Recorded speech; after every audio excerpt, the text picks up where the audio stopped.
Hello friends, मैं आपका दोस्त राहुल राजपूत एक बार फिर से आपका स्वागत करता हूं अपने चैनल अपने चैनल ईरा स्टडी में। ठीक है, अब हमारे जो 5 क्वेश्चन रहेंगे, 5 का कह लो, 6 कह लो, 6 रह गए हमारे पास। पहला हमारा 10वां, 10 से लेके 15 तक, ये टोटल 6 क्वेश्चन रह गए जो कि हम पार्ट 3 कर रहे हैं। किसके 3 कर रहे हैं? सेक्शन सी के मोस्ट इंपोर्टेंट क्वेश्चन कर रहे हैं हम। ठीक है, मेरे साथ बने रहिएगा वीडियो के एंड तक। मैं यहां पे आपको 10 क्वेश्चन करा के जाने वाला हूं। ठीक है, 10 के 10 क्वेश्चन आपको कराने वाला हूं, जिसमें से पहला क्वेश्चन है, what do you mean by secure loan? What are the modes of securing loan of the bank, loan by a bank. कहते हैं, पहले बात करते हैं what is a secure loan. Secure loan क्या है? देखो, ये जो क्वेश्चन है ये आपसे पूछा जा सकता है 4 मार्क्स के अंदर। ठीक है, तो पढ़ते हैं क्या बोला गया इसके अंदर। बोलो क्या, what is the secure loan? Secure loan क्या है? तो कहते हैं secure loan is the type of loan where the borrower pledge an assets. मतलब कहते हैं सिक्योर लोन वो लोन होता है जहां पे लोन लेने वाला व्यक्ति अपने असेट्स को गिरवी रखता है। प्लेज मतलब गिरवी रखता है अपने असेट्स को, चाहे वो गोल्ड हो, चाहे वो प्रॉपर्टी हो, चाहे वो अपना कोई मोटर व्हीकल हो, कुछ भी ऐसा जिसके बिहाफ पे बैंक उनको लोन देती है। A security to the lender to insure repayment of the loan, है ना, repayment of the loan. If the borrower fail to repay, the lender has the legal right to seize the place assets and sell its recovered to outstanding amount। भाई legal right होता है, वो cell कर देगा अगर आप उसके amount को वापस ना करोगे तो। क्या फीचर कहता है? की फीचर क्या है? कहता है the loan backed by the tangible और इंटेंजिबल असेट्स। कहता है लोन किसके बेस पे दिया जा सकता है? वो टेंजिबल या इंटेंजिबल बेस पे दिया जा सकता है। The security reduce the risk for the lender and often result is lower interest rate compare to unsecure loan. जो सिक्योर लोन होता है ना, उसके अंदर जो इंटरेस्ट रेट होता है वो कम होता है unsecure loan. Example, secure loan include home loan, car loan, motor vehicle loan, है ना, मॉर्गेज लोन जिसको बोलते हैं, business loan backed by the inventory और रिसीवेबल। कहता है बिजनेस लोन में क्या होता है, ये सिक्योर लोन है। कैसे? कह रहा अगर आपने पैसा नहीं दिया तो हम आपके डेटर को रिकवर करा लेंगे और हम आपकी इन्वेंट्री को भी कब्जे में कर लेंगे, उसको बेच सकते हैं। Importance of the secure loan. अब बोलोगे सर ये, हाँ भाई ये भी आ सकता है 4 मार्क्स में, ये भी आपसे 4 मार्क्स में पूछा जा सकता है।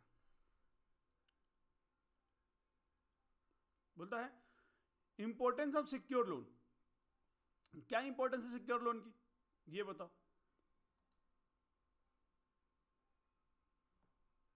तो बोला गया provided assurance to the bank against default. कहता है ये प्रोवाइड कर देता है, इंश्योरेंस एश्योर कर देता है कि भैया अगर पैसा सामने वाले ने नहीं दिया तो हम उसकी प्रॉपर्टी से ले लेंगे। Enable bank to lend large amount. कहता है बैंक जो होता है टू लैंड कर सकता है लार्ज अमाउंट को। Help borrower get a better loan terms. Borrower का हेल्प क्या करता है कि उसको अच्छा लोन टर्म्स मिल सकता है। मतलब अच्छे लोन टर्म्स से मतलब है कि उसको रेट ऑफ इंटरेस्ट कम मिल सकता है। Incorporates credit disciplinary amount borrows. अब आ गया mode of securing a loan by a bank. कहता है क्या क्या मोड होता है securing loan by the bank का। देखो अभी क्वेश्चन हमारे पास क्या था, सिक्योर लोन के बारे में पूछा और उसने एक बात और पूछी थी कि what are the mode of securing loan by the bank. तो मैंने सिक्योर लोन बता दिया, मैंने इसके इंपॉर्टेंस बता दिया। अब मैं बता रहा हूं mode of securing loan in the bank, है ना। क्वेश्चन का आंसर, क्वेश्चन का दूसरे पार्ट का आंसर दे रहे हैं हम। ठीक है, बोलेगा mode of securing a loan by a bank. Banks use a various method of the secure loan, various method of the secure loan depending on the nature of the loan and assets offer as collateral. Common mode of the securing a loan includes mortgage. कहता define कहां किया गया? तो कहता mortgage a legal charge of the immovable property given as a security for a loan. The borrow retain position but the bank hold and legal interest until repayment. कहता in case of default the bank can sell the property through a legal position. Governed by the law such a transfer property act 1882 में section 58 के अंदर ये इस law के बारे में लिखा गया है। ठीक है, एग्जांपल है home loan usually secure by a mortgage on the house. वो हाउस को मॉर्गेज करता। प्लेज एक इसके अंदर है प्लेज, जिसके अंदर क्या बोलता है कहता pledge is the mode of where goods और movable property are the deliver to the lender as a security, उसको देते हैं जब position of the goods transfer to the lender but ownership remain with the borrower, मतलब transfer तो हो जाता है प्रॉपर्टी पर नाम अभी भी जो लोन लेता है उस पर्सन के नाम पे होता है। द लैंडर हैज, देखो ये जो प्लेज है ये 4 मार्क्स में भी पूछे जा सकते हैं तो बहुत ध्यान से समझना इसको। The lender has the right to sell the goods if the borrower default, कहता अगर बोरोवर डिफॉल्ट है तभी लैंडर उसको सेल कर सकता है। Govern by the Indian contract act section 172 से 181 तक के बारे में इसके बारे में बात करता है। अच्छा एक चीज बताओ, क्लियर कर देता हूं मैं आपको। लैंडर वो होता है जो लोन को देता है, बोरोवर वो होता है जो लोन को लेता है। क्लियर, चलो हाइपोथेकेशन। हाइपोथेकेशन क्या होता है, कहता है defined hypothecation charge of the movable assets where a position remaining the borrower, position कहता है रिमेनिंग होता है बोरोवर पे, the borrower retain the position and ownership but the lender has a right to over the assets in case of default, assets पर right तब होता है जब डिफॉल्ट होता है। Common the loan against stock machinery और vehicle, मतलब stock पे लिया, मशीनरी पे लिया, व्हीकल पे लिया, गाड़ी पे लोन ले लिया मैंने, अब गाड़ी मेरे पास ही है पर राइट तब है जब मैं डिफॉल्ट करूंगा, मशीनरी मेरे पास है राइट तब है जब मैं डिफॉल्ट करूंगा, ठीक है, स्टॉक मेरे पास ही है राइट तब है जब मैं डिफॉल्ट करूंगा। The lender can position the borrower default but does not have a immediate position, है ना, clear. Car loan where the car is hypothecated, car क्या है, हाइपोथेकेटेड है। असाइनमेंट, असाइनमेंट बेस पे भी लोन मिलता है, हाँ मैंने कोई असाइनमेंट किया, मेरे को उसको प्रोजेक्ट को पूरा मुझे पता मैंने प्रॉफिट मिल रहा है, उस बेस पे मैंने बैंक से लोन लिया। देखो कहता assignment is the transfer of the right या claim the borrower to the lender as a security. Common assignment is receivable या debtors, the borrow assign the right to receive repayment of the third party of the bank. Lien कहता lien is a right to banker to retain possession of goods or documents until the debt is paid. It is the passive security where the banker hold the goods documents voluntarily given by the customer. Guarantee कहता through not a direct mode of the securing loan, banks often the personal या corporate guarantee as a additional security. A guarantor promise to pay loan if borrower is default, मतलब guarantee पे दिया कि बरोबर नहीं देगा तो मैं दूंगा, ठीक है। अब इसका एक ऑप्शन है जो बात करता है लीगल एस्पेक्ट एंड डॉक्यूमेंट्स, कहता है लीगल एस्पेक्ट एंड डॉक्यूमेंट्स की बात करता है, तो इसमें कोई ज़्यादा इंपॉर्टेंट है नहीं पर मैं आपको उसको डिटेल में समझाता हूँ। कहता secure agreement is documents clear in the loan contract, कहता जो भी आप एग्रीमेंट डॉक्यूमेंट लोन कॉन्ट्रैक्ट के हिसाब से क्लियर होना चाहिए। Registered mortgage under the registration act 1908, जो मॉर्गेज है रजिस्टर्ड होना चाहिए रजिस्ट्रेशन एक्ट 1908 के हिसाब से। Often required the bank performs due diligence to verify ownership and value of assets, कहता है बैंक वेरीफाई कर ले कि भैया जो प्रॉपर्टी है जो गिरवी रखी जा रही है वो उसी के नाम पे है, किसी और के नाम पे नहीं है। Proper documents reduce risk and ensure enforceability, ठीक है। अगला क्वेश्चन हमारा what is the priority lending, discuss करें। प्रियोरिटी लैंडिंग क्या है इसको डिस्कस करने के लिए बोला गया, तो समझो। कहता priority lending refer to the banking practice where the bank and finance institution are required to locate a certain portion or their total lending of credit to specific sector या borrower that are considered crucial for the social economic development of the countries। मतलब priority lending का मतलब हुआ कि जो bank होते हैं ना वो डिसाइड करते हैं कि specific sector for the credit period के लिए, क्रेडिट अमाउंट्स के लिए, क्रेडिट लैंडिंग करने के लिए कि भाई इस सेक्टर में देंगे, जो क्या करता है कि इकोनॉमिक्स डेवलपमेंट को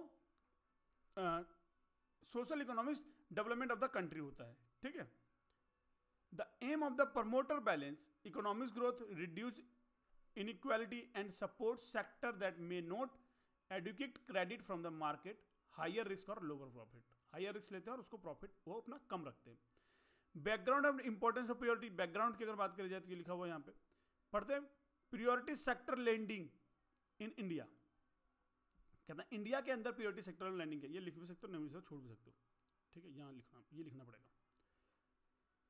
पहला टारगेट परसेंटेज रखते हैं, ये कहते हैं टारगेट परसेंटेज, प्रियोरिटी सेक्टर और वीकर सेक्शंस और रूरल एंड अर्बन टारगेट्स, मतलब कहता की फीचर ऑफ प्योरिटी, कहता as per RBI guidance banks must be insecure that at least 40% of their adjustment net bank credit on credit equipments amount of balance sheet exposure in length of priority sector. कहता है RBI के guidance के according 40% उनको purity sector पे अपने पैसे को, अपने क्रेडिट को वहां खर्च करने हैं। For small bank and the religious rural bank their target में डिफर, ये टारगेट उनको डिफर करता है। प्योरिटी सेक्टर तो एग्रीकल्चर सेक्टर उसका प्योरिटी सेक्टर होता है, micro small and business purity sector होता है, export credit, education, housing, social infrastructure, ये अदर्स में क्या था loan beaker section and other specific sectors, ये सब कौन से होते हैं प्योरिटी सेक्टर्स होते हैं।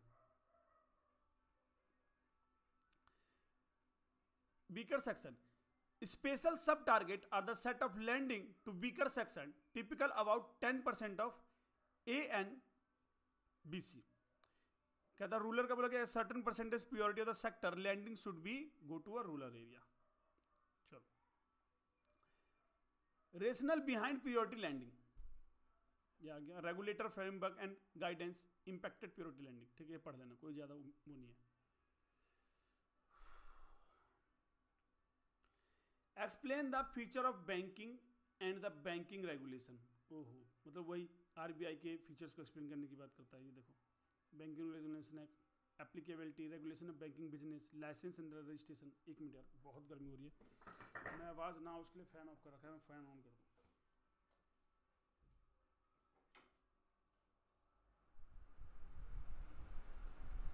बहुत गर्मी है भाई, नहीं कर सकता मैं फैन ऑफ आपके वॉइस के चक्कर में। मैं उम्मीद करता हूं कि मेरी आवाज़ आप तक आ रही होगी, बहुत क्लियर आ रही होगी, इसलिए मैं कोशिश करूंगा कि आप तक आवाज़ पहुंचे। मैं एक्सप्लेन ही तब कर पाऊंगा भाई जब मेरे को गर्मी तो भगा दूंगा, ठीक है। बहुत गर्मी हो रही है, देख रहे हो पसीने पूरा भीगे पसीने से यार, बहुत ज़्यादा। 15-16 मिनट में हालत खराब होगी। बोलेगा explain the main feature of banking companies act and banking regulation act. तो पहले बात करता है बैंकिंग कंपनी एक्ट के फीचर्स की। तो बोलेगा कि banking company act 1949 now larger replaced but historical importance. कहता था banking company 1949 was on the earlier, बिल्कुल माइक के पास जाकर बोल रहा हूँ, अब तो कोई दिक्कत नहीं आनी चाहिए। कहता earliest legislation regulation bank in India, it was enacted of the regulated incorporation management and function of the banking company in India।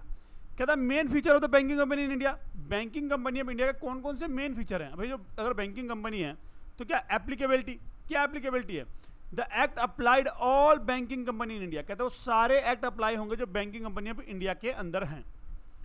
Registration and license, कहता required bank to obtain license for operation. कहता required है किसके, licence की bank को चलाने के लिए।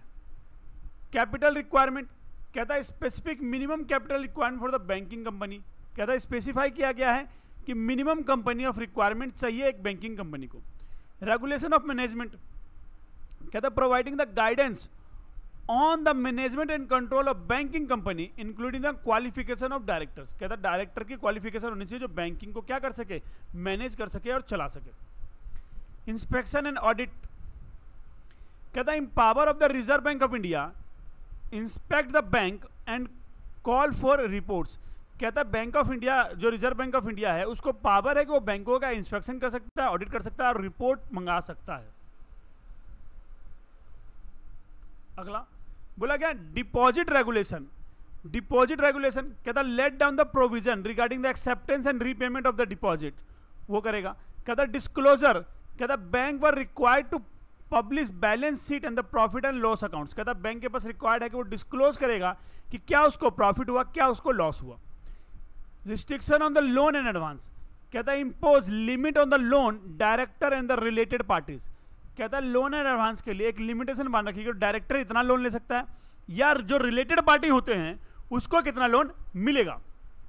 बोला गया amalgamation and the reconstruction provided the provision of the amalgamation reconstruction on binding of the banks. ठीक है। Prevention of the mail practice, बोला गया aimed of the prevent prudential banking practice and the protect depositor interest. ठीक है। अब बोला गया next point, question का next part, banking regulation act के क्या फीचर्स हैं। तो बोला गया main feature of the banking regulation act. Banking regulation act कब आया, 1949 के अंदर आया है, याद रखना। पहला हो गया एप्लीकेबिलिटी, दूसरा आ गया regulation of the banking business. क्या एप्लीकेबिलिटी है, तो बोला गया apply to all bank in India, defined banking company as a company the transaction of the business of the banking and defined as by the act. बोला गया regulation of banking business, regulate the acceptance of the deposit, maintenance the cash reserve and advance by the banks, require the bank to maintain cash reserve ratio and statutory liquidity ratio। मतलब regulation करता है banking business को। जो banking regulation act है ना, वो बात करता है CSR की और SAR की, उसके रेशियो को, उसके रेट को डिफाइन करता है। लाइसेंस एंड रजिस्ट्रेशन कहता है bank must be obtain the license of RBI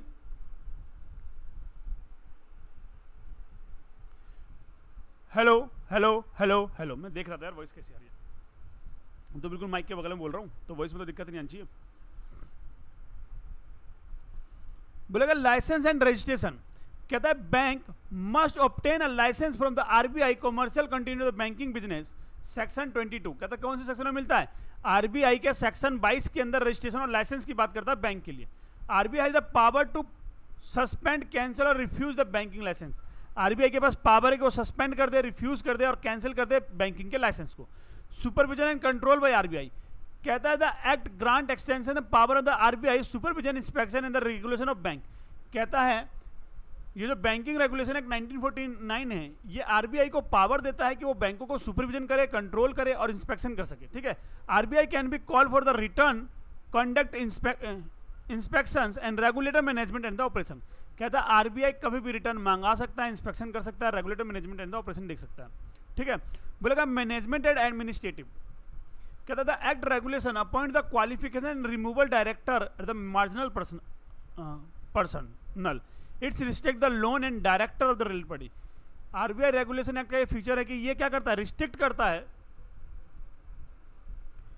ये करता है रिस्ट्रिक्ट करता है कि आप पार्टी लोन नहीं ले सकती है। ठीक है, अब बात करते हैं capital adequacy and financial soundness की, कि capital adequacy and financial soundness क्या है। तो बोलेगा specific minimum paid up capital and reserve insure the financial stability of the banks. फिर बोला गया prevention of the mail practice, ठीक है, reconstruction of the amalgamation, customer the protection, other provisions. ये सारा पढ़ लेना, स्क्रीनशॉट ले लो, कोई ज़्यादा टफ नहीं है।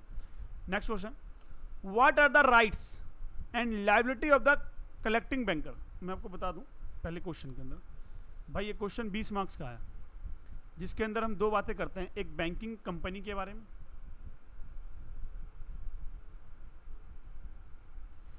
इसको अलग से 4 मार्क्स का या 10 मार्क्स का पूछ सकता है।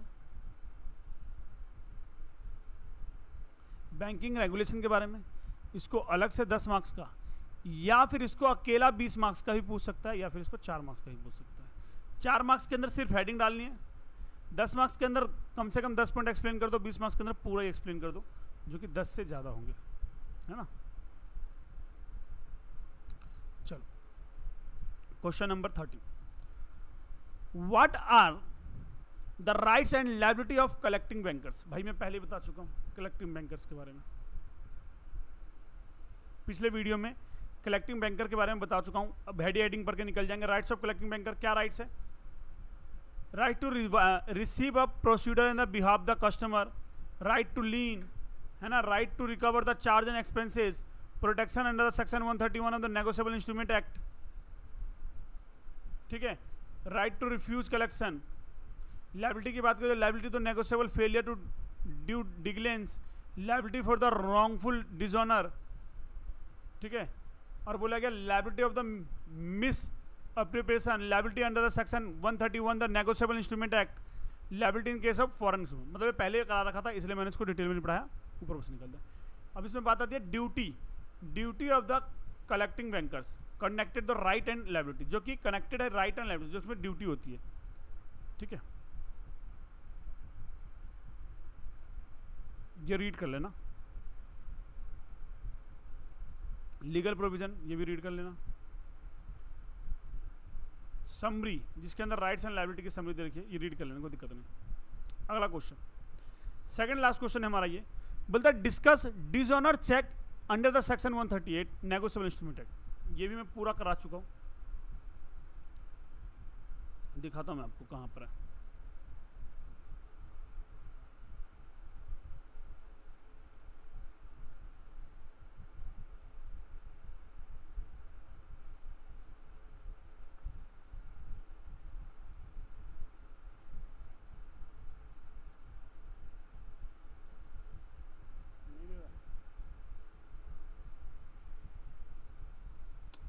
छोड़ो यार, ऐसे नहीं हो सकता, मैं उसको वैसे बताता हूँ। ये मैंने सेक्शन 138 डालता हूँ, देखो 138 से आ जाएगा।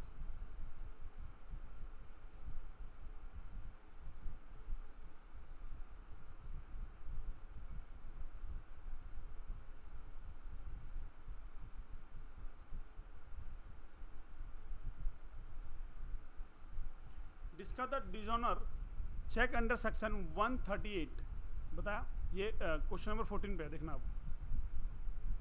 ये कहाँ गया?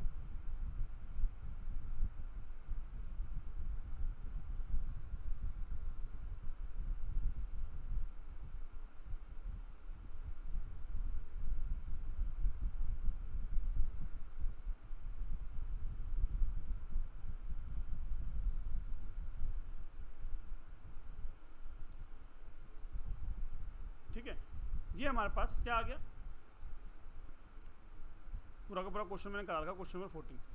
चलो 14 पे चलते हैं, हटाओ यार इसको। कुल मिला के मैंने ये सेक्शन करा रखा है, ठीक है, तो इसे कराने की कोई जरूरत है नहीं, आप एक बार इसको पढ़ लीजिएगा फिर से। रिपीटेड क्वेश्चन हो गया ये। लास्ट क्वेश्चन हमारे इस वीडियो का, जिसके अंदर हम बात करेंगे explain in detail Gandhi committee on UCBs. मतलब इसके रिपीटेड है ये, एक दो बार रिपीट किया गया, चांसेस है कि ये दोबारा आ सकता है, इसलिए बहुत डिटेल में इसको पढ़ते हैं।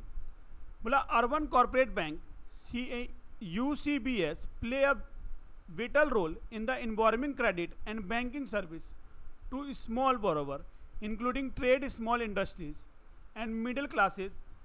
आप इसको पढ़िए, मैं 1 मिनट में आता हूँ, ठीक है, आता क्यों, 1 मिनट फोन देख लूँगा।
ये लास्ट क्वेश्चन, और इस क्वेश्चन के साथ हम खत्म करेंगे, ठीक है।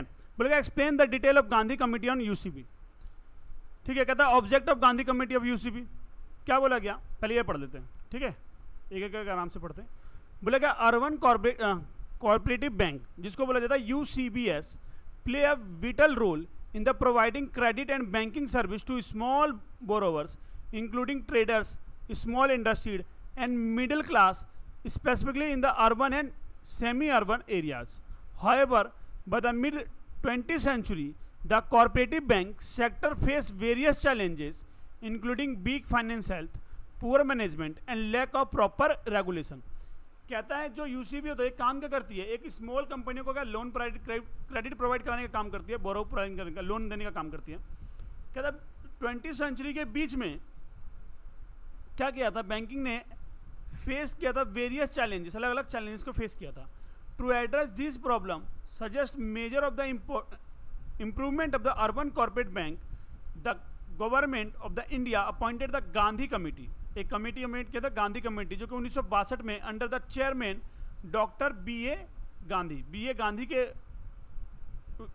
निगरानी में ये कमेटी बनाया और बोला तो उसका ऑब्जेक्ट क्या था, किस लिए बनाई गई ये कमेटी, तो बोला गया जो गांधी कमेटी था उसको बनाया गया था, primary purpose of the committee was exam the problem face by the urban corporate bank. मतलब ये जानने के लिए कौन से जो फेस कर रही थी अर्बन कोऑपरेटिव बैंक, क्या प्रॉब्लम्स फेस कर रही थी, कहता था recommendation appropriate steps by their sound growth and effective regulation, step लेने के लिए जो ग्रोथ कर सके by recommendation of Gandhi committee ने क्या रिकमेंडेशन किया, the Gandhi committee made a several important recommendation which held a lasting impact on the cooperative banking sector.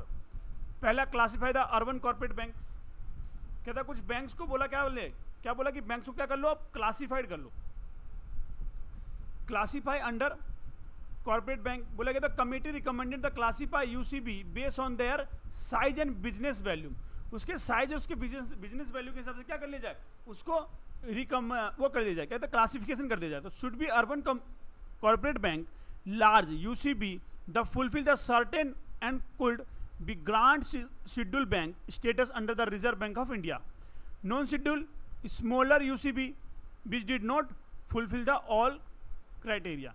Regulation and supervision, बोला गया सजेस्ट किया गया आरबीआई बैंक को कि should be strongly supervision and regulate power our UCBs. बोला गया RBI role recommended, RBI को बोला गया उसका रोल जो was recommended similar and supervision of the commercial bank, वो सिमिलर करे सुपरविजन और कमर्शियल बैंक के ऊपर। सजेशन था प्रिडिकल इंस्पेक्शन, मतलब क्वार्टरली बेसिस पे या मंथली बेसिस पे क्या करा जाए, इंस्पेक्शन किया जाए, strict enforcement and prudential norms.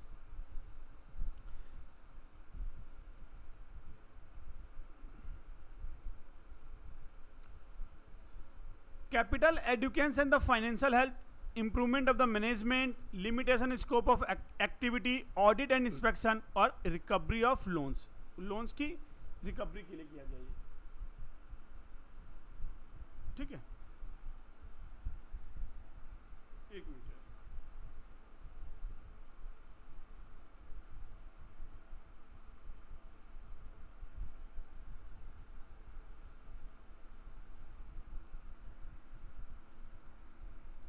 ठीक है। तो ये था और अब रहा नहीं कुछ इसके अंदर, लास्ट था यही, क्लियर हो गया। बाकी पढ़ देना भाई, एक कम टाइम पीरियड में मैं जितना समझा सकता था, जितना दिखा सकता था मैंने दिखाया, समझाया, बताया। अब आपने करना क्या है, बस इन क्वेश्चनों को पढ़ना है और पूरा का पूरा एग्जाम आपका कवर। यहाँ तक वीडियो को देख रहे हो ना, सब्सक्राइब करे बिना मत जाना यार।